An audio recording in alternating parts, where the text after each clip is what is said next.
Welcome to Lost Mafias. Tonight's story is here to help you relax, unwind, and drift into deep sleep. Before you close your eyes, let us know in the comments where you're listening from and the best part of your day.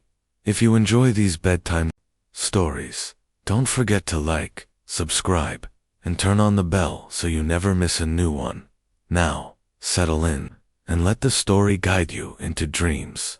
In 2023, federal investigators found a 28-page document called Project Uprising that outlined something chilling: a coordinated plan to provoke prison conflicts as recruitment tools and political statements. After riots at Victorville Federal Prison involving 22 BGF-connected inmates, a masked figure appeared in a video warning that George Jackson lives, and soon so will his army. The mysterious architect, known only as K, had apparently been circulating position papers via encrypted drives, turning the BGF's revolutionary wing into something resembling a modern insurgency movement operating inside America's federal prison system. San Quentin State Prison, in 1966, stood like a concrete fortress on the edge of San Francisco Bay, its towers casting long shadows over men who had been forgotten by society. Inside those walls, Black inmates faced a daily reality that went far beyond their sentences. Guards treated them like animals, denying basic dignity and respect. White prisoners formed their own protective groups, leaving Black men isolated and vulnerable. The prison hierarchy made it clear that survival meant accepting your place at the bottom of a system designed to break your spirit along with your body. 3 men arrived at San Quentin, carrying more than just the weight of their crimes.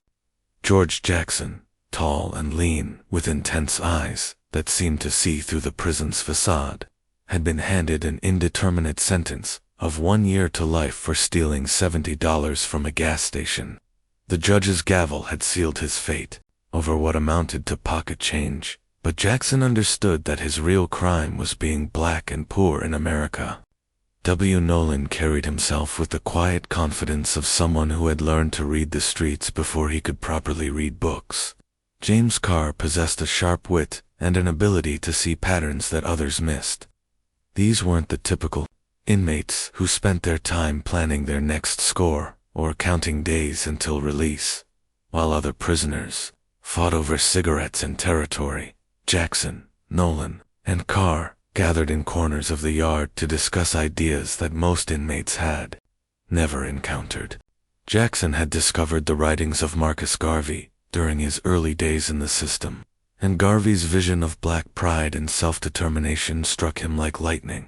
The 3 men passed around worn copies of Malcolm X's speeches, studying his transformation from street hustler to revolutionary leader.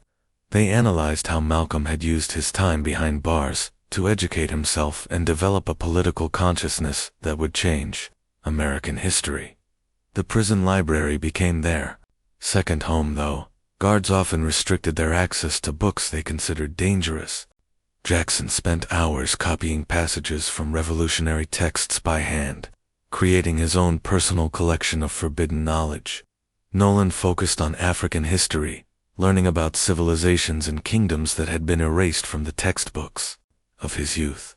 Carr studied military strategy and guerrilla warfare tactics, understanding that knowledge of conflict could serve purposes beyond violence.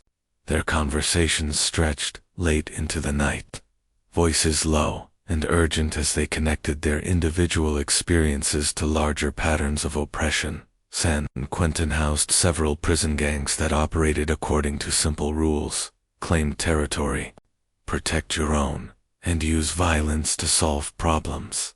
The Mexican mafia controlled certain cell blocks through fear and brutality.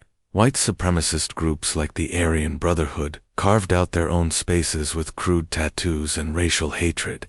Black inmates often joined these groups out of necessity, needing protection in a system that offered no other alternatives. But Jackson, Nolan, and Carr watched these organizations with growing frustration. They saw wasted potential in groups that focused only on survival and dominance. The 3 men began to imagine something different. What if a prison organization could combine the discipline and loyalty of a military unit with the educational mission of a revolutionary movement? What if membership required reading and studying, instead of just fighting and intimidating? They envisioned an organization that would protect black inmates while also preparing them to fight the larger system that had put them behind bars. The idea wasn't just about creating another gang for protection. It was about building a political movement that could operate inside prison walls. Their conversations evolved from abstract theory to concrete planning. Jackson's natural charisma made him the group's philosophical leader, while Nolan's street experience provided practical insights about organizing and recruitment. Carr contributed strategic thinking and an understanding of how successful movements maintained discipline and focus. They studied how other revolutionary organizations had structured themselves, borrowing ideas from successful freedom movements while adapting them to the unique environment of American prisons. The prison yard became their classroom and recruitment center. Jackson would gather small groups of inmates around him during exercise periods, sharing what he had learned about black history and political theory. He spoke with the passion of someone who had discovered hidden truths, explaining how their individual imprisonment connected to centuries of systematic oppression. Other inmates began to seek out these discussions, hungry for knowledge and perspective they had never encountered. Word spread through the cell blocks about the three men who were teaching something different from the usual prison wisdom. By late 1966, their vision had attracted enough followers to become reality. Jackson, Nolan, and Carr formally founded the Black Guerilla family during a ceremony that borrowed elements from both military tradition and African ritual. New members took oaths of loyalty, not just to each other, but to the cause of black liberation. They established a hierarchy based on knowledge and commitment, rather than just physical strength or criminal reputation. The BGF Constitution emphasized political education alongside personal loyalty, requiring members to study revolutionary theory and understand their role in a larger movement. The founding of the BGF marked a turning point in American prison culture.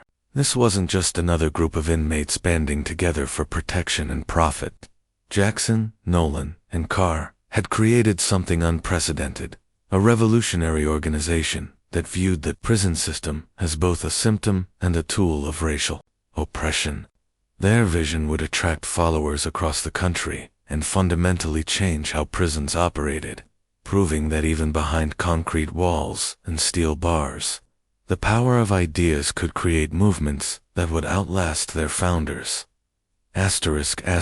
George Jackson walked into San Quentin carrying the weight of an 8th grade education and a lifetime of bad decisions. At 18 years old, he had already accumulated a record of petty theft, street fights, and the kind of small-time criminal behavior that filled America's juvenile detention centers. His anger burned hot and unfocused, directed at a world that had offered him few opportunities and fewer chances. The young man who entered that prison cell possessed street intelligence but lacked the tools to understand the larger forces that had shaped his life. He could survive on the streets, but he couldn't yet articulate why those streets had been his only classroom. The transformation began in the most unlikely place imaginable: solitary confinement. Prison officials placed Jackson in isolation for disciplinary infractions, expecting the punishment to break his spirit and force compliance. Instead, they created the perfect environment for intellectual development. Stripped of distractions and human contact, Jackson discovered that books could transport him beyond the concrete walls that confined his body. He requested every text he could access through the prison library system, beginning with basic subjects he had never properly studied in his truncated formal education. Karl Marx's writings opened Jackson's mind to economic theories that explained the poverty and desperation he had witnessed throughout his childhood. Marx's analysis of capitalism and class struggle provided a framework for understanding why certain neighborhoods remained trapped in cycles of crime and poverty while others prospered.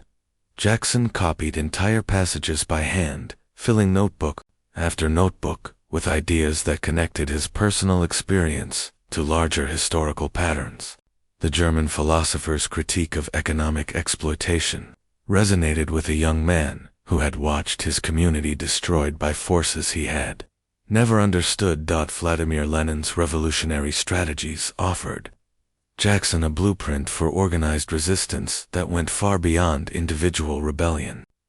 Lenin had transformed Marx's theories into practical action, showing how small groups of dedicated revolutionaries could challenge entire systems of power. Jackson studied Lenin's writings on party organization, underground networks, and the importance of political education in building revolutionary movements. These lessons would later become the foundation for how the BGF structured itself and recruited new members. Mao Zedong's guerrilla warfare tactics fascinated Jackson because they demonstrated how seemingly powerless groups could defeat much stronger enemies through superior organization and commitment. Mao's emphasis on winning the support of the masses while maintaining military discipline provided a model that Jackson would adapt to the prison environment. He learned how revolutionary movements could operate in hostile territory, using their knowledge of local conditions to outmaneuver better-equipped opponents. Frantz Fanon's psychological analysis of colonialism gave Jackson language for the mental wounds that racism had inflicted on Black Americans. Fanon's work on the psychological effects of oppression helped Jackson understand how systematic dehumanization had damaged entire communities. This understanding became central to Jackson's teaching philosophy, as he realized that revolutionary consciousness required healing psychological trauma, alongside political education. Each day in solitary confinement followed the same disciplined routine. Jackson rose before dawn and spent 15 hours reading, writing, and thinking about the ideas that were reshaping his worldview.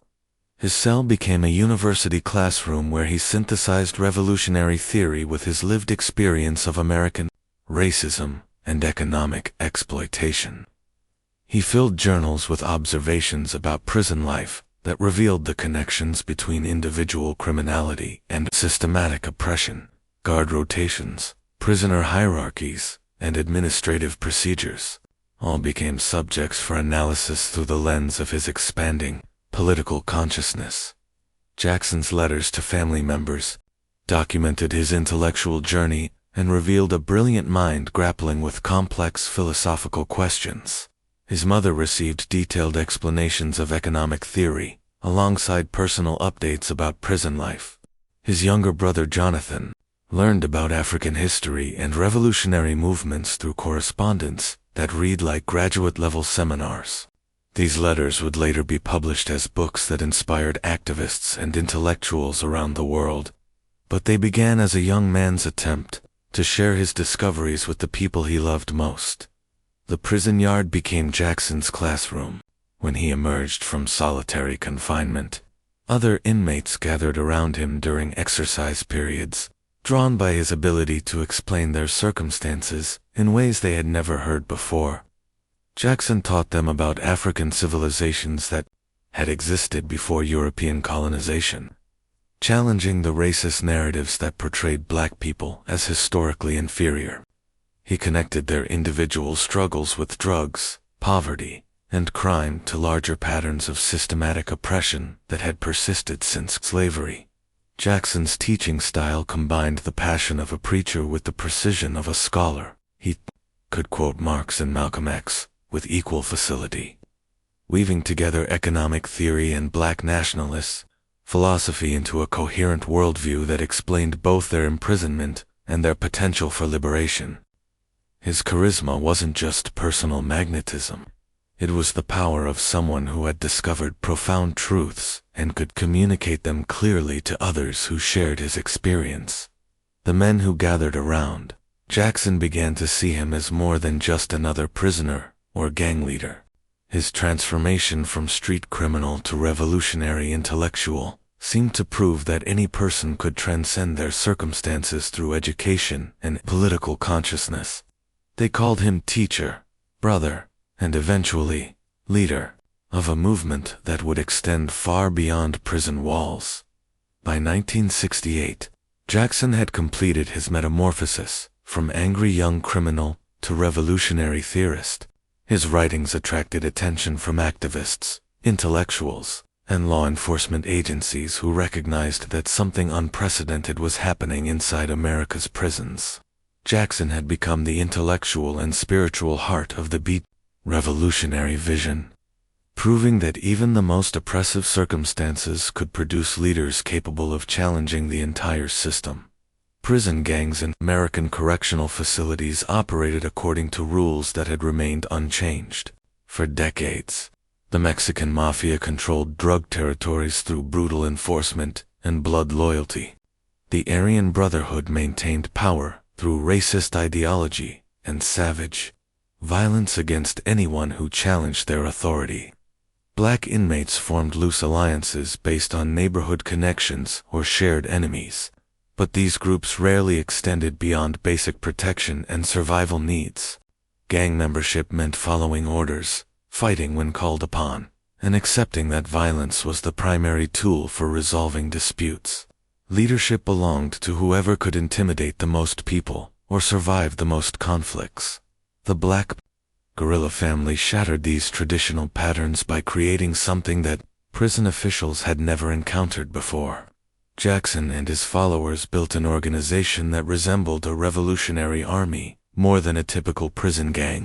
They established formal ranks with specific titles, responsibilities, and codes of conduct that governed every aspect of member behavior. The BGF hierarchy included positions like field marshal, general, and lieutenant, with each rank carrying distinct duties and authority levels. Members earned promotions through demonstrated knowledge of revolutionary theory rather than just physical prowess or criminal reputation. Recruitment into the BGF required passing intellectual tests that would have challenged college students. Potential members spent months studying Marxist-Leninist theory, African history, and revolutionary strategy before they could even request consideration for membership.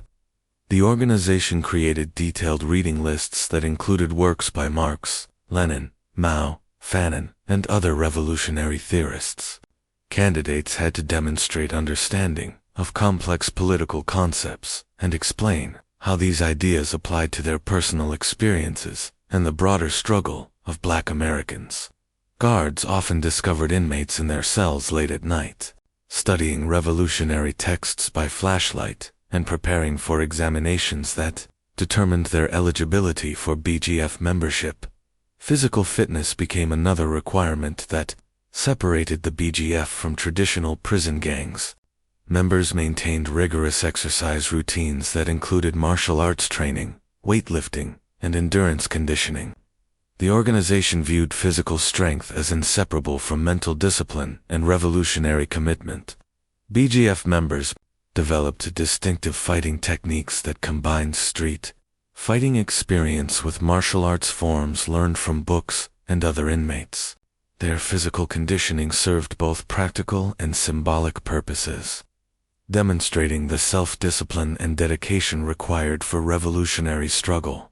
The BGF created an elaborate system of oaths and ceremonies that formalized membership in ways that other prison organizations had never attempted.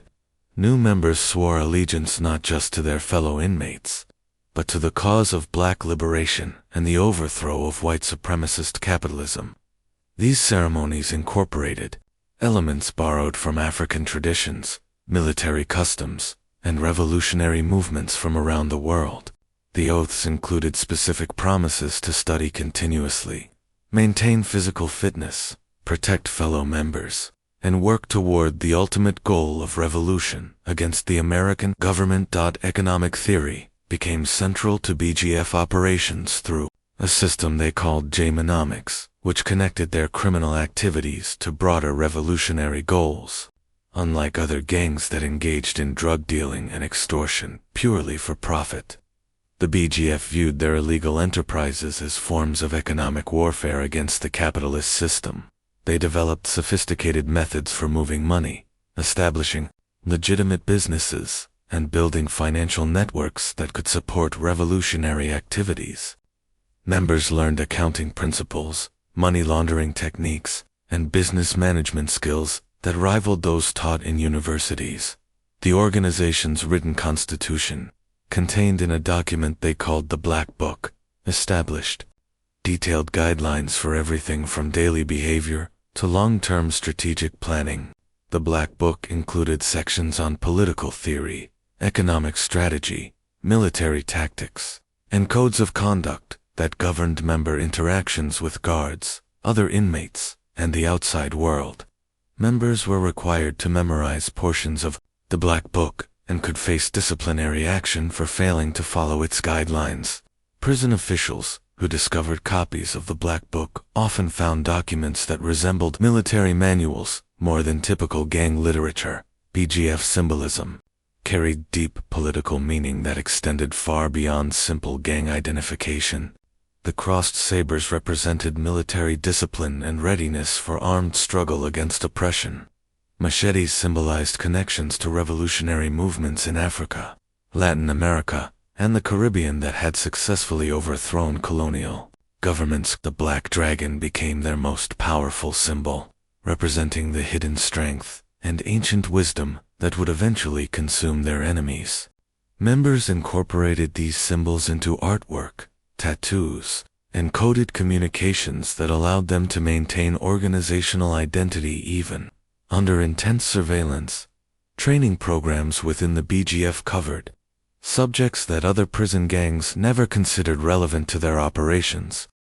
Members studied guerrilla warfare tactics, political organizing strategies, and propaganda techniques that could be used to build revolutionary consciousness among other inmates. They learned about successful revolutionary movements from around the world, analyzing what had made these movements effective and how similar strategies could be applied to American conditions. The BGF established informal universities within prison walls, where experienced members taught newer recruits about everything from African history to modern insurgency tactics.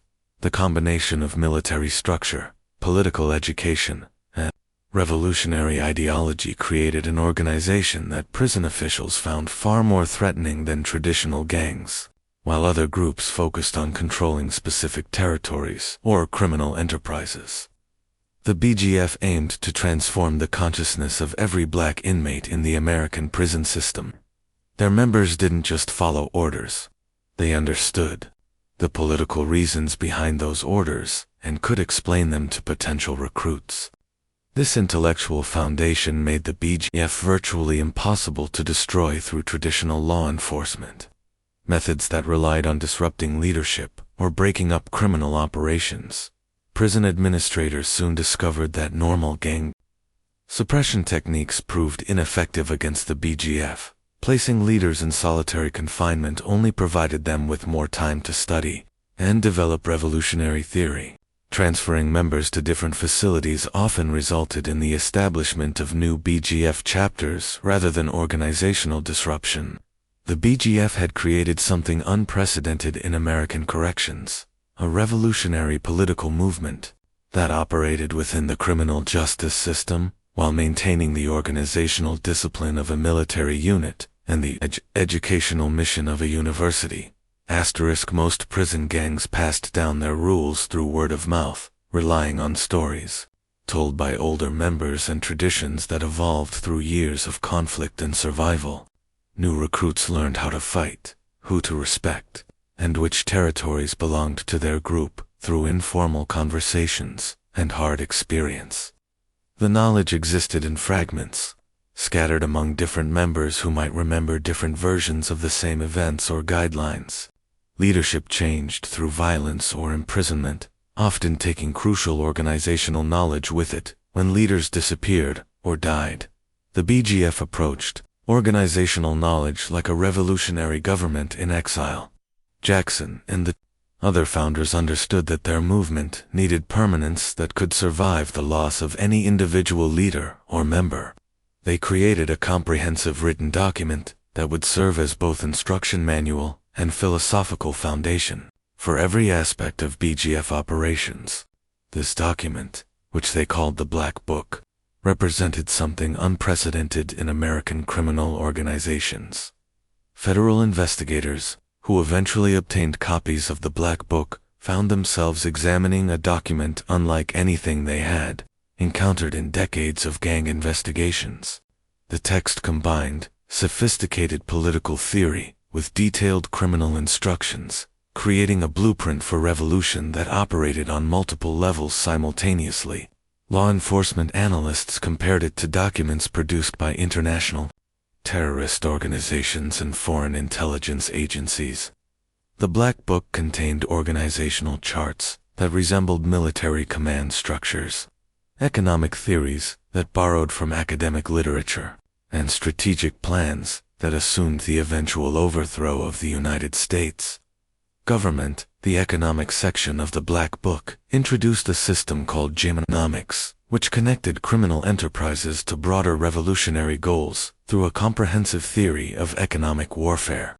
Traditional prison gangs engaged in drug dealing, extortion, and theft primarily to generate personal wealth and maintain power within the correctional system.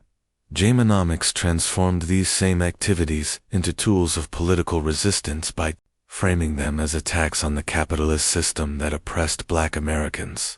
The theory argued that stealing from white-owned businesses, selling drugs in white neighborhoods, and corrupting government officials were legitimate acts of war against an illegitimate system. Money laundering instructions in the Black Book rivaled those found in organized crime manuals used by federal law enforcement agencies for training purposes. The document explained how to establish shell companies, create false identities for financial transactions, and move money through multiple accounts to avoid detection. BGF members learned to use legitimate businesses as fronts for illegal activities, purchasing restaurants, barbershops, and other cash-intensive operations that could hide drug proceeds and other criminal income. The laundering system extended beyond individual enrichment to fund revolutionary activities, including legal defense for imprisoned members, support for their families, and weapons purchases for future operations. Drug distribution networks outlined in the Black Book operated according to principles borrowed from corporate management, theory, and military logistics. The document established territories, supply chains, and customer bases with the same precision that legitimate businesses used to organize their operations. BGF members learned to calculate profit margins, manage inventory, and coordinate distribution across multiple cities and states. The drug trade wasn't just about making money. It was described as a form of biological warfare that weakened enemy communities while strengthening the financial foundation of the revolution. Political education requirements within the Black Book ensured that every member understood the theoretical justification for their criminal activities. New recruits studied sections on African history, revolutionary theory, and economic analysis that explained how their individual actions contributed to a larger struggle for Black liberation. The document included reading lists with specific books, essays, and speeches that members needed to master before advancing to higher positions within the organization. Testing procedures verified that members could explain complex political concepts and connect them to practical operational decisions.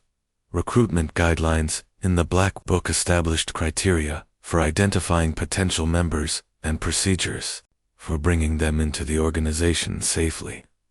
The document explained how to recognize individuals with revolutionary potential, how to approach them without exposing existing members to law enforcement, and how to conduct background investigations to identify potential informants. The recruitment process resembled intelligence agency procedures more than typical gang initiation rituals, emphasizing careful evaluation and gradual introduction to organizational secrets. Business relationships with other criminal organizations received detailed treatment in sections that read like diplomatic protocols. The Black Book explained how to negotiate agreements with Italian organized crime families, Mexican drug cartels, and other prison gangs while maintaining BGF independence and revolutionary objectives. These relationships were described as temporary alliances between groups with fundamentally different goals, requiring constant vigilance to prevent exploitation or betrayal. Post-revolution, planning sections of the Black Book outlined the BGF vision for American society after the successful overthrow of the existing government. The document described how former BGF members would help establish and govern a new black nation, using the organizational skills and revolutionary consciousness developed during their criminal careers. Economic systems, legal structures, and social institutions were all planned in detail, assuming that the revolution would eventually succeed and require experienced administrators to build the new society. Members carried the responsibility of memorizing entire sections of the Black Book, treating the document like religious scripture that required constant study and reflection. BGF leaders conducted regular examinations to ensure that members retained crucial information and could recite key passages from memory. The oral tradition that preserved the Black Book's contents created a shared intellectual foundation that unified BGF members across different prisons and geographic regions. The Black Book represented a fusion of criminal enterprise and political ideology that federal investigators had never encountered in domestic organizations. This wasn't simply a gang manual focused on making money through illegal activities. The document outlined a comprehensive strategy for using criminal methods to achieve revolutionary political goals, combining the practical knowledge needed for successful illegal operations with the theoretical framework necessary for building a genuine political movement. By 1971, George Jackson had transcended his role as a simple prison inmate to become something far more dangerous in the eyes of authorities, a symbol. His writings had reached beyond San Quentin's walls to inspire activists, intellectuals, and revolutionaries across America and around the world. Angela Davis, the brilliant philosophy professor and Communist Party member, had become romantically involved with Jackson and used her platform to advocate for his release. Celebrities like Jane Fonda and Marlon Brando publicly supported Jackson's cause, turning his case into a national conversation about racism and prison reform. The media portrayed him as either a dangerous criminal or a political prisoner, depending on their perspective, but everyone agreed that Jackson represented something unprecedented in American corrections. Jackson's upcoming trial for the murder of a prison guard had attracted international attention from human rights organizations and revolutionary groups who viewed his case as a test of American justice. His legal team included some of the most prominent civil rights attorneys in the country, who argued that Jackson was being persecuted for his political beliefs rather than prosecuted for legitimate crimes. The trial promised to become a platform for Jackson to articulate his revolutionary philosophy to a worldwide audience, potentially inspiring other inmates and activists to follow his example. Prison officials understood that Jackson's acquittal could make him even more powerful, while his conviction might transform him into a martyr. August 21, 1971, began like any other day at San Quentin, with guards conducting routine counts and prisoners following established schedules for meals, work assignments, and exercise periods. Jackson had been moved to the Maximum Security Adjustment Center, where he lived in near total isolation except for brief periods when he was allowed to meet with his attorneys or receive visits from approved family members. The prison operated under heightened security whenever Jackson moved through the facility, with guards maintaining constant surveillance and following strict protocols designed to prevent any possibility of escape or violence. The official version of events began during a routine attorney visit, when Jackson allegedly received a gun from his lawyer, Stephen Bingham, who had hidden the weapon in a tape recorder or radio brought into the meeting room. According to prison authorities, Jackson concealed the pistol in his hair and returned to the adjustment center, where he drew the weapon and took control of his cell block. The story described Jackson releasing other inmates from their cells and leading them in an assault on prison guards who tried to restore order. 3 guards and 2 inmates died in the violence that followed. Before Jackson himself was shot dead while running across the prison yard in an apparent escape attempt, Jackson's supporters immediately challenged every detail of the official narrative, arguing that the story contained too many convenient coincidences and implausible elements to be credible. How could a lawyer smuggle a gun into one of America's most secure prisons without detection? How could Jackson hide a weapon in his hair while being searched by multiple guards? How could he overpower trained correctional officers and release other inmates from electronically controlled cells? The questions multiplied as activists and journalists examined the physical evidence and witness statements, finding contradictions and gaps that suggested a different explanation for the day's events. The alternative narrative painted Jackson's death as an assassination carried out by guards who feared his growing influence and wanted to eliminate him before his trial could provide a platform for his revolutionary message. According to this version, prison officials used the attorney visit as cover for moving Jackson to a location where they could kill him without witnesses, then staged the scene to make it appear that he had died during an escape attempt. The deaths of guards and other inmates were explained as collateral damage in a plan designed to permanently silence the most dangerous revolutionary in the American prison system. News of Jackson's death spread through San Quentin like electricity, through water, reaching every cell block within minutes as inmates used the prison's informal communication network to share information and coordinate their response. The first riots erupted before Jackson's body had been removed from the yard, as prisoners refused to return to their cells and began destroying property in protest against what they viewed as murder. Guards lost control of entire sections of the prison as inmates armed themselves with makeshift weapons and barricaded themselves in areas they could defend. The violence at San Quentin continued for hours, requiring reinforcements from multiple law enforcement agencies to restore order. Members in other California prisons learned of Jackson's death through networks that connected inmates across the state correctional system.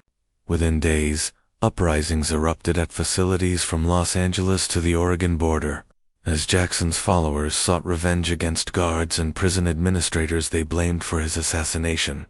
The riots followed patterns established by BG training, with coordinated attacks on strategic targets and demands that connected Jackson's death to broader issues of prison reform and racial justice. Each uprising included tributes to Jackson that portrayed him as a fallen warrior in the struggle against white supremacy. Jackson's funeral in Oakland drew thousands of mourners who treated the service as a political rally rather than a traditional burial ceremony. Speakers included prominent activists, revolutionary leaders, and family members who transformed grief into calls for continued resistance against the system that had killed Jackson. The crowd sang freedom songs and chanted revolutionary slogans that turned the cemetery into a battleground of ideas and emotions. Television cameras captured images of raised fists and angry faces that communicated Jackson's continuing power, even in death. The martyrdom of George Jackson provided the BGF with something more valuable than any living leader could offer: a sacred cause that unified members across racial, geographic, and generational lines. Jackson's death became the foundation myth that explained why the organization existed and justified every action taken in his name. Prison officials had eliminated their most dangerous enemy, but they had also created a symbol that would inspire BGF members for decades to come. Jackson's death created ripples that spread through America's prison system like cracks in breaking glass. Incels from Attica to Angola, black inmates who had been quietly reading Jackson's letters and studying his philosophy suddenly found themselves without their guiding voice.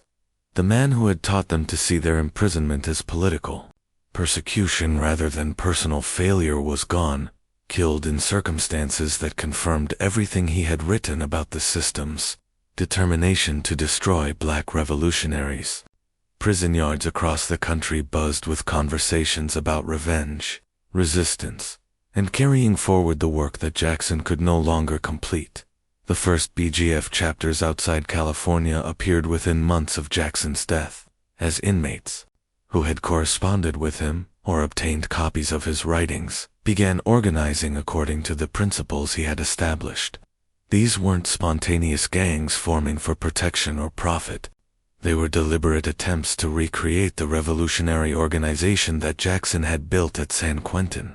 New members took the same oaths, studied the same books, and adopted the same military structure that had made the original BGF so effective. Each chapter maintained contact with California through letters, visiting family members, and inmates who transferred between facilities. Maryland's overcrowded prison system provided particularly fertile ground for BGF expansion. Baltimore's detention centers housed thousands of young black men who had grown up in neighborhoods devastated by heroin, unemployment, and police brutality. They arrived in prison angry and looking for explanations for the circumstances that had destroyed their communities. Jackson's writings offered them a framework for understanding their situation that connected individual struggles to larger historical patterns. The BGF provided both the political education they craved and the organizational structure they needed to survive behind bars. The Black Book became the BGF's most powerful recruitment tool, as copies circulated through informal networks that connected prisons across multiple states. Inmates hand-copied sections of the document, creating new versions that adapted Jackson's original ideas to local conditions while maintaining the core revolutionary message. Prison librarians discovered inmates checking out books on African history, revolutionary theory, and political economics in numbers that alarmed administrators who understood the connection between education and resistance. Reading groups formed in cells and prison yards, where BGF members taught Jackson's philosophy to anyone willing to listen. Communication networks developed between BGF chapters that allowed coordination of activities across vast distances. Letters written in code passed information about recruitment strategies, political developments, and planned actions between facilities in different states. Family members served as messengers, carrying verbal communications that couldn't be trusted to written correspondence. Visiting rooms became command centers, where BGF leaders from different prisons could meet and coordinate their activities, under the watchful eyes of guards who didn't understand the significance of seemingly casual conversations. The organization's military structure and emphasis on political education made BGF members natural leaders during prison uprisings and protests that erupted throughout the 1970s. They possessed the theoretical framework needed to articulate inmate grievances in political terms that attracted media attention and public sympathy.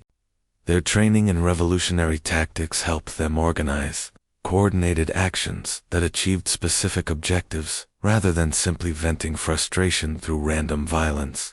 Prison administrators began to recognize BGF involvement in disturbances by the sophisticated planning and political messaging that distinguished these events from typical prison riots. BGF chapters adapted Jackson's original vision to the specific conditions they encountered in different regional prison systems.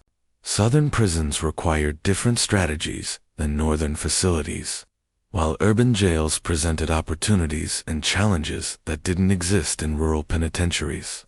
Each chapter maintained the core commitment to revolutionary ideology and black liberation, while developing tactical approaches that worked within their particular environment. This flexibility allowed the organization to grow rapidly without losing the ideological coherence that held it together. New York's prison system saw BGF chapters emerge at facilities like Attica, where the organization's political education programs attracted inmates who had participated in the famous 1971 uprising. Pennsylvania, Ohio, and Illinois developed their own BGF networks, as former California prisoners transferred eastward and established new chapters based on Jackson's model.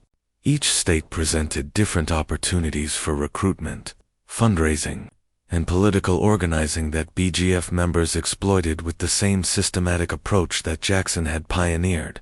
Law enforcement agencies struggled to track the BGF's expansion because the organization operated more like a political movement than a traditional criminal gang.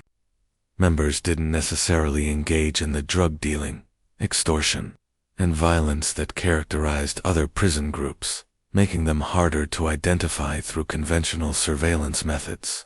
Their focus on education and political organizing meant that much of their activity appeared legitimate, even beneficial, to prison administrators who welcomed any program that kept inmates occupied and reduced violence. By the late 1970s, federal investigators estimated that BGF chapters operated in at least 11 states, with hundreds of sworn members and thousands of associates who supported the organization without formal membership.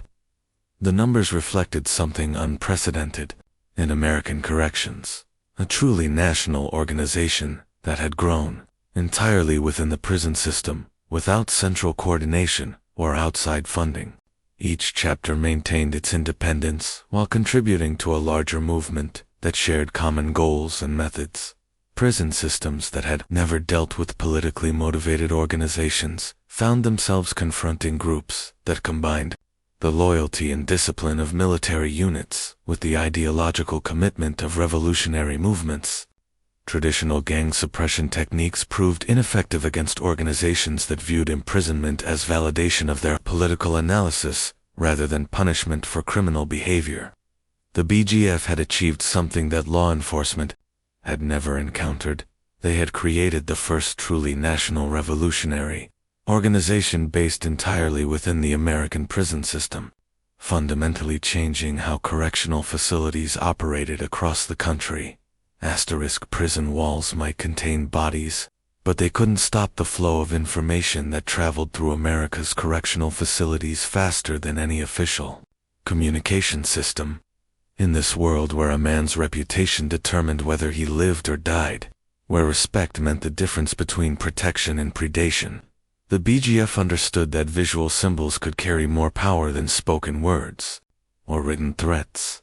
Guards might search cells, intercept letters, and monitor conversations, but they couldn't prevent inmates from seeing the images that decorated cell walls, appeared in artwork, and marked the bodies of BGF members. The organization developed an intricate visual language that operated on multiple levels simultaneously. Simple drawings that appeared innocent to untrained eyes carried complex messages that BGF members could read instantly. A sketch of crossed swords in a letter home might look like random artwork to a male censor, but it communicated specific information about the sender's status, location, and current situation to anyone who understood the code. These symbols allowed BGF members to identify each other across prison yards crowded with inmates, establish hierarchies without speaking, and coordinate activities without alerting surveillance systems. Crossed sabers became the BGF's primary symbol of military readiness and revolutionary discipline. The image represented the dual nature of their struggle, one blade for defense against immediate threats, another for offense against the larger system of oppression. BGF members incorporated crossed sabers into their personal belongings, scratching the design into metal cups, carving it into wooden furniture, and drawing it on walls where other inmates would see and understand its meaning.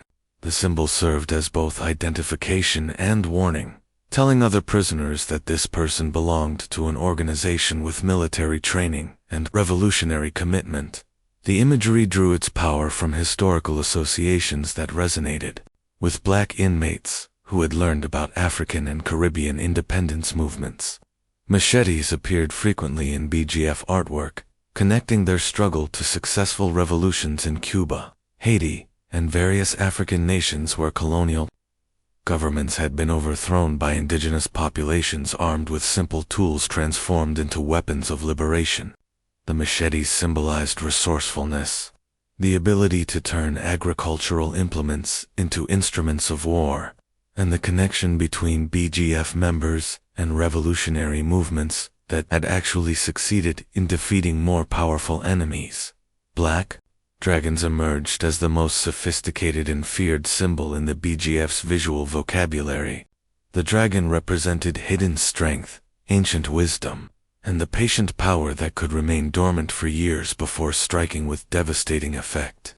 Unlike Western dragons associated with destruction and chaos, the BGF's black dragon drew inspiration from Asian traditions, where dragons symbolized imperial power, spiritual wisdom, and the ability to move between different realms of existence.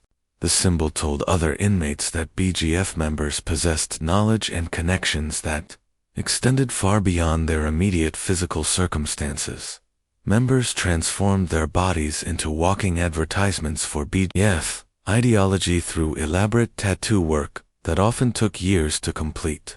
Prison tattoo artists, using makeshift equipment constructed from guitar strings, pens, and improvised ink, created detailed artwork that covered entire torsos, arms, and backs. These tattoos served as permanent identification that couldn't be removed or hidden, marking their bearers as committed BGF members who had chosen revolutionary ideology over the possibility of blending into mainstream society after release. The tattooing process itself became a ritual that bonded members together. Through shared pain and permanent commitment, cell walls throughout the prison system became canvases where BGF members expressed their political philosophy through coded artwork that appeared decorative but carried revolutionary messages. Guards conducting routine searches might notice elaborate drawings of dragons, warriors, or abstract designs without understanding that these images communicated specific information about BGF activities, membership, and plans. The artwork served multiple functions, inspiring members during the long hours of confinement, communicating with other inmates who understood the symbolism, and establishing territorial claims. Within facilities where space and respect were constantly contested, letters to family members often contained BGF symbols disguised as personal artwork or decorative elements that seemed innocent to male censors, but carried significant meaning for recipients who understood the code. A mother might receive a letter decorated with crossed swords without realizing that her son was communicating his elevated status within the BGF hierarchy. These symbols created communication networks that extended beyond prison walls, allowing BGF members to maintain contact with supporters and coordinate activities with outside allies who shared their revolutionary goals. Prison officials, gradually, learned to recognize BGF symbols through intelligence reports, confiscated materials, and information provided by informants who explained the meaning behind seemingly innocent artwork. Possession of items bearing BGF imagery became grounds for disciplinary action. Extended periods in solitary confinement and classification as a security threat group member. Guards began treating simple drawings with the same seriousness they reserved for weapons or contraband drugs, understanding that symbols could organize resistance just as effectively as physical force. The power of BGF symbols extended beyond their membership to influence other inmates who adopted the imagery without formal organizational affiliation. Prisoners seeking protection or respect sometimes tattooed BGF symbols on their bodies or displayed the artwork in their cells, hoping to benefit from association with the organization's reputation. This imitation created confusion within prison populations and complicated law enforcement efforts to track actual BGF membership, as investigators struggled to distinguish between genuine members and inmates who simply borrowed the symbols for personal protection. The visual language created by the BGF transcended the limitations that prison administrators imposed on verbal and written communication. When direct conversation became dangerous and letters were intercepted, symbols continued to carry revolutionary messages that sustained the organization's identity and mission. The BGF had transformed simple drawings into weapons of psychological warfare that could inspire followers, intimidate enemies, and communicate complex political ideas, even under the most restrictive conditions imaginable. By the early 2000s, Maryland's prison system had become a perfect storm of bureaucratic neglect, and financial desperation. Budget cuts had reduced staffing levels to dangerous minimums, while inmate populations swelled beyond capacity. The Baltimore City Detention Center housed nearly twice as many prisoners as it was designed to hold. Creating conditions were overwhelmed. Guards struggled to maintain basic security protocols. Correctional officers worked double shifts for weeks at a time, earning salaries that barely covered their basic living expenses, while dealing with some of the most dangerous criminals in the state. These circumstances created opportunities that ambitious inmates could exploit if they possessed the intelligence, charisma, and organizational skills needed to build criminal enterprises within the system. Tavon White entered this environment, carrying both the BGF's revolutionary legacy and a practical understanding of how modern criminal organizations operated. Known throughout the Baltimore detention system by his street name, Bulldog, White possessed the kind of strategic mind that could see possibilities where others saw only problems and restrictions. He understood that prisons were essentially small cities with their own economies, power structures, and opportunities for those clever enough to exploit them, while other inmates focused on surviving their sentences or planning what they would do after release. White saw the detention center as a business opportunity that offered advantages unavailable in the outside world. The Baltimore City Detention Center became White's corporate headquarters, though his office happened to be a prison cell equipped with contraband cell phones, laptop computers, and communication devices that connected him to criminal associates across the Mid-Atlantic region.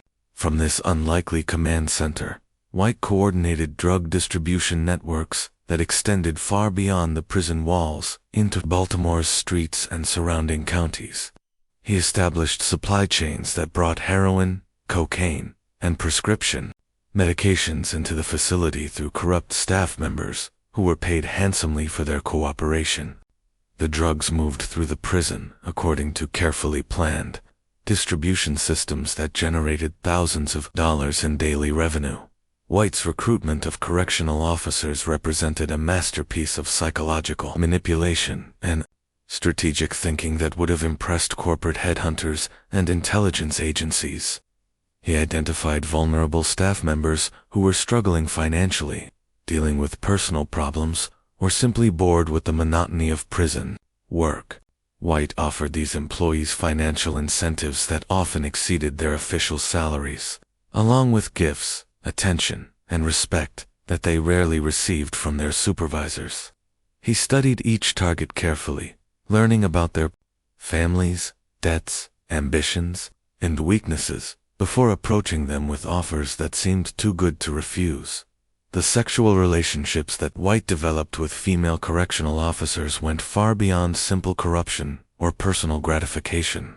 These relationships created emotional and financial bonds that ensured long-term loyalty, while also providing him with intelligence about prison operations, staff changes, and security procedures. White fathered children with 4 different correctional officers, transforming workplace corruption into family obligations that made betrayal almost impossible. These women became his most trusted allies within the system, providing him with information, smuggling contraband, and ensuring that he received preferential treatment in every aspect of prison life. White's criminal organization operated with the efficiency and sophistication of a legitimate corporation, complete with detailed record-keeping systems that tracked income, expenses, and profit margins across multiple revenue streams.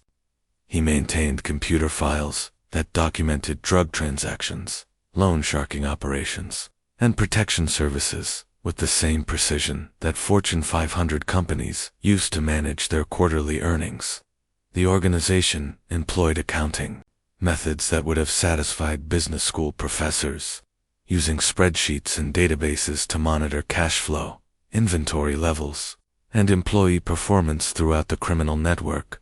Money laundering operations that White coordinated from his prison cell rivaled those used by international criminal cartels in their complexity and effectiveness. Cash generated from drug sales moved through a sophisticated network of bank accounts, money orders, and legitimate businesses that obscured the illegal origins of the funds.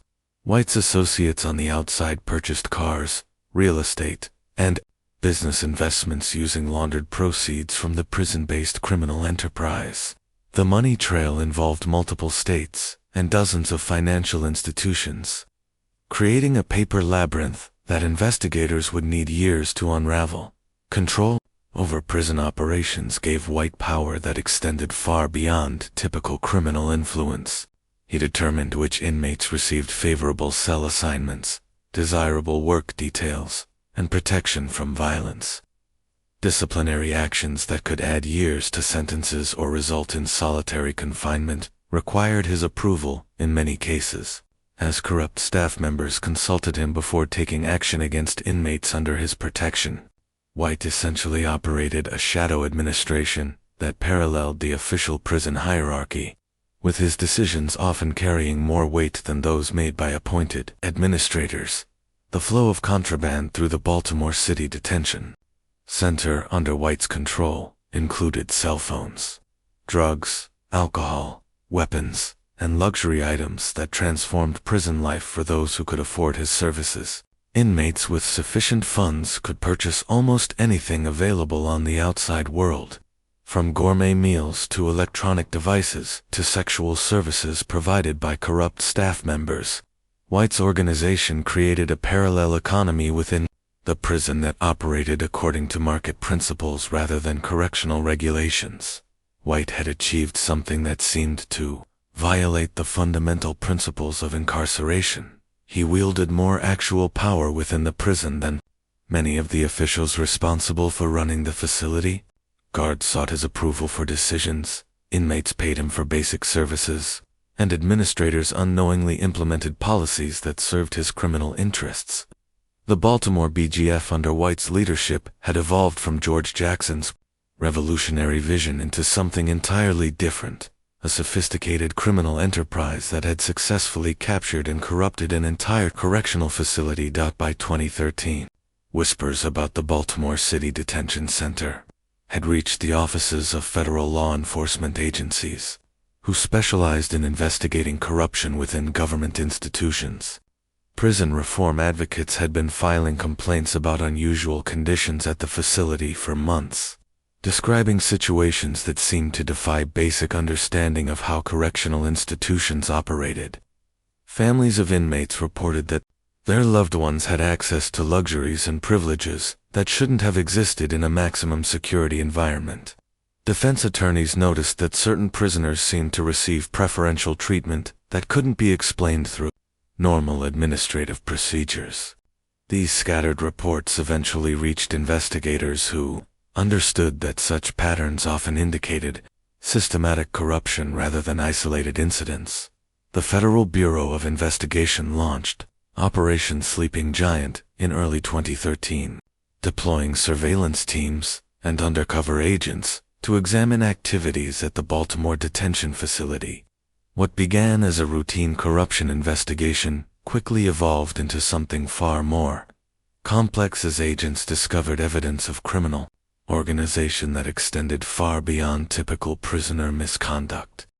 Wiretaps revealed conversations between inmates and correctional staff that sounded more like business meetings than the casual interactions expected in a prison environment. Financial records obtained through search warrants showed unexplained cash deposits in the bank accounts of correctional officers whose official salaries couldn't justify their spending patterns. Federal investigators had encountered prison corruption cases throughout their careers, but the scope and sophistication of White's operation exceeded anything in their experience. Traditional corruption involved individual guards smuggling small amounts of contraband or accepting modest payments for minor favors. The Baltimore investigation revealed a criminal enterprise that had systematically corrupted entire shifts of correctional staff and transformed the government facility into a private business operation. Agents discovered that inmates were conducting drug transactions worth thousands of dollars, while imprisoned officials charged with preventing such activities were actually facilitating them. The complexity of White's financial network required forensic accountants, and money laundering specialists to trace the flow of cash through multiple bank accounts, business entities, and personal relationships that spanned several states. Investigators found evidence of sophisticated record-keeping, systems that documented drug transactions, protection services, and corruption payments with the precision of a legitimate corporation. Computer files recovered during searches contained spreadsheets that tracked inventory levels, profit margins, and employee performance ratings for correctional officers, who were essentially working for White while receiving government paychecks.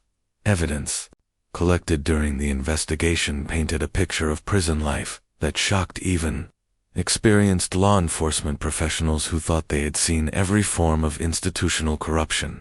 BGF members under White's protection lived in conditions that resembled luxury hotels more than prison cells, with access to flat-screen televisions, premium bedding, restaurant-quality meals, and electronic devices that connected them to criminal networks throughout the Baltimore region. Video surveillance footage showed inmates moving freely through areas that should have been restricted, conducting business meetings in locations where such activities should have been impossible. The sexual relationships between white and female correctional officers represented a particularly disturbing aspect of the corruption that investigators struggled to categorize within existing legal frameworks.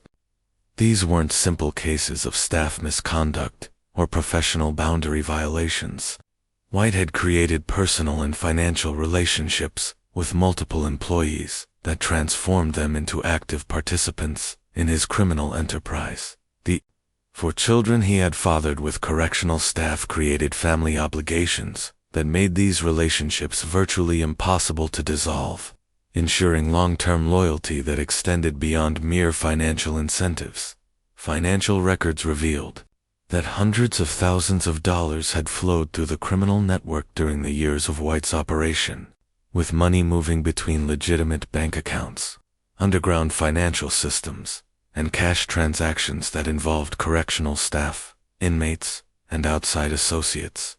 The scale of the financial activity suggested that White's organization generated more revenue than many legitimate businesses operating in the Baltimore area. Money laundering techniques included purchases of real estate, luxury vehicles, and business investments that created the appearance of legitimate wealth while actually representing proceeds from prison-based criminal activity. On April 23, 2013, federal agents executed coordinated arrests that swept up 25 individuals connected to White's criminal network, including White himself and 13 correctional officers who had been working for his organization.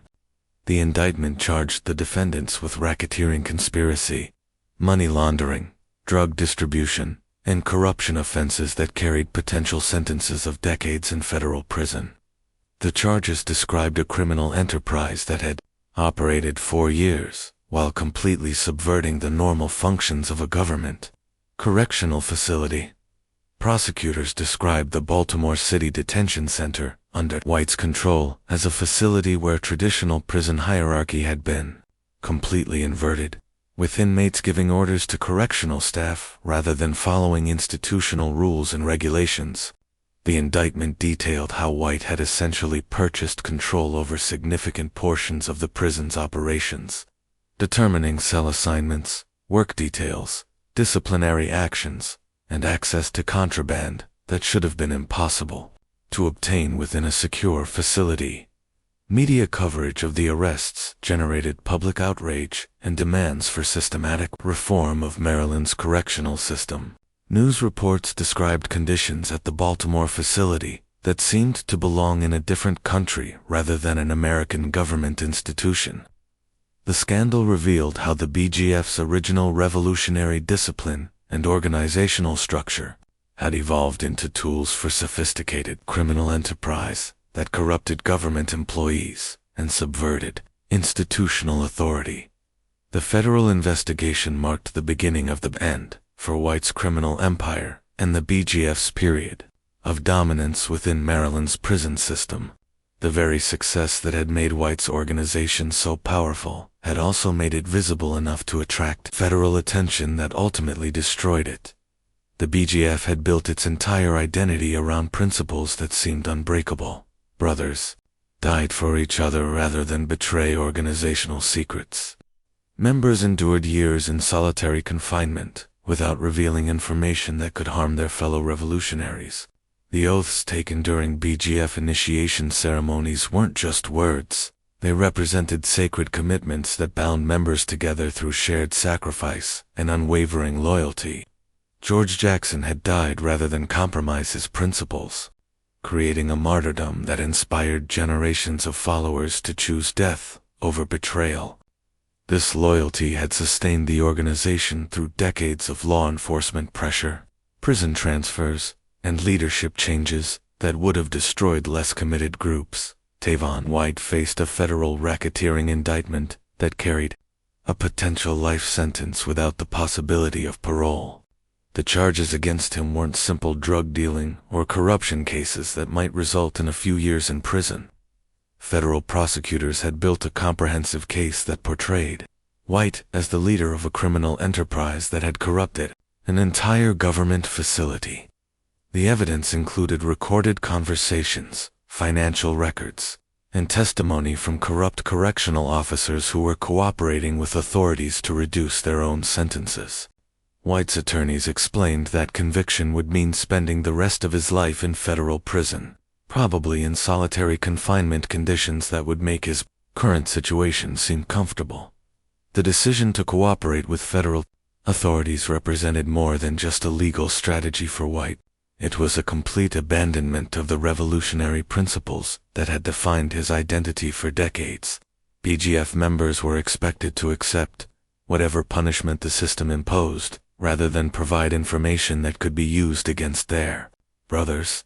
The organization's code demanded silence, even when facing death, because betrayal could destroy the trust that held the entire movement together.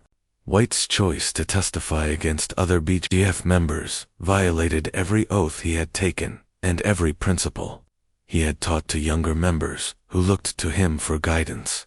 News of White's cooperation agreement spread through Maryland's prison system faster than any official communication could have traveled. Inmates used coded telephone calls, messages passed through visiting family members, and conversations during prisoner transfers to share information about their former leader's decision. The revelation shocked BGF members who had viewed White as the embodiment of their organization's revolutionary commitment. Men who had followed his orders, adopted his strategies, and risked their own freedom to support his criminal enterprise, suddenly learned that their leader had chosen personal survival over organizational loyalty. Paranoia replaced trust as the foundation of BGF operations. Within weeks of White's cooperation becoming known, members began viewing every conversation as potentially dangerous, every new recruit as a possible informant, and every fellow member as someone who might follow White's example when faced with serious charges. The organization that had once shared information freely and coordinated activities across multiple facilities became fragmented into isolated cells where members trusted no one beyond their immediate associates. Communication between different BGF factions virtually ceased as leaders feared that their messages might be intercepted and used against them. Violence erupted within BGF ranks as accusations of cooperation with authorities led to retaliatory attacks against members suspected of following White's example. Men who had worked together for years turned on each other when rumors suggested they might be considering cooperation deals with prosecutors. The Revolutionary Brotherhood that had protected BGF members from outside threats became a source of internal danger as the organization began consuming itself through suspicion and revenge. Stabbings, beatings, and other attacks occurred between former allies who could no longer trust each other's loyalty. The military structure that had made the BGF so effective began working against the organization as competing factions claimed authority over different territories and member groups.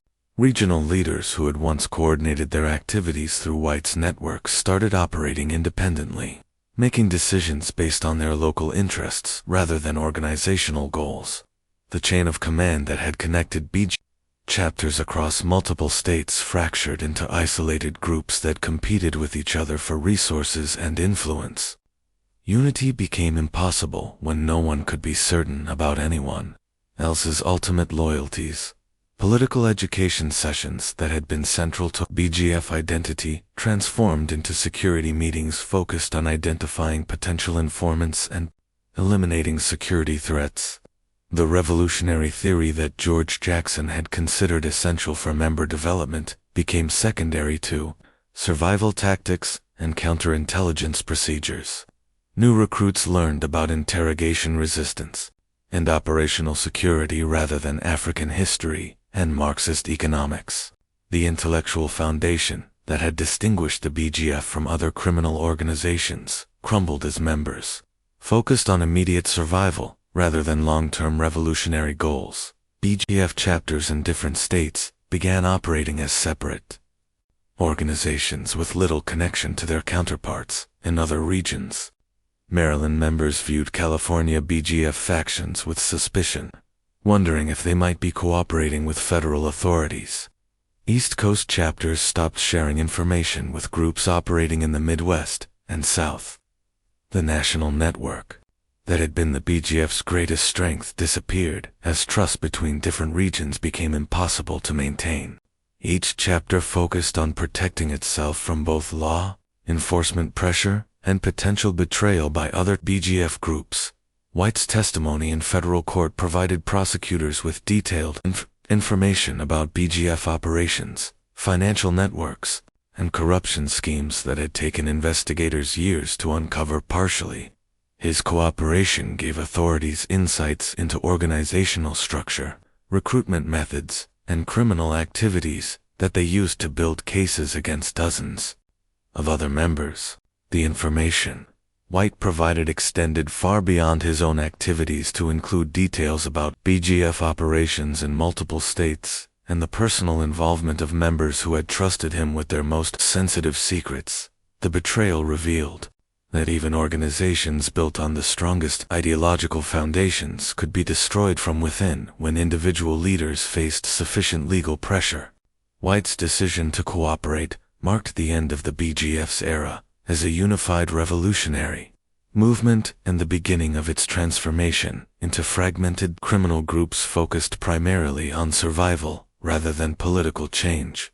The Baltimore scandal had exposed the BGF's operations to a level of federal scrutiny that made their traditional methods of communication and coordination impossible to maintain.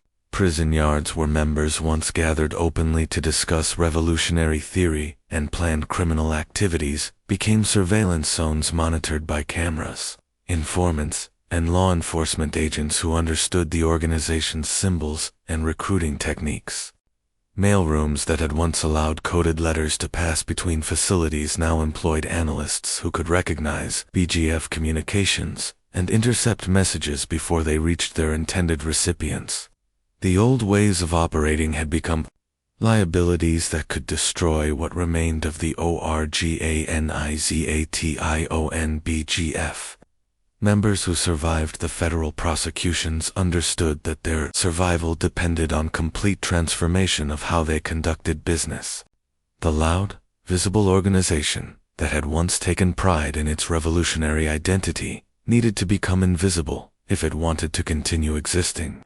Members began adopting communication methods that borrowed techniques from international terrorist organizations and intelligence agencies who operated under constant surveillance. They studied how modern criminal networks used technology to avoid detection, learning about encryption software, anonymous messaging systems, and financial tools that could hide their activities from law enforcement agencies. Encrypted messaging applications became the primary communication tool for BGF members, who needed to coordinate activities without leaving traceable evidence. These programs used military-grade encryption that scrambled messages so thoroughly that even federal agencies with sophisticated code-breaking equipment struggled to decipher intercepted communications.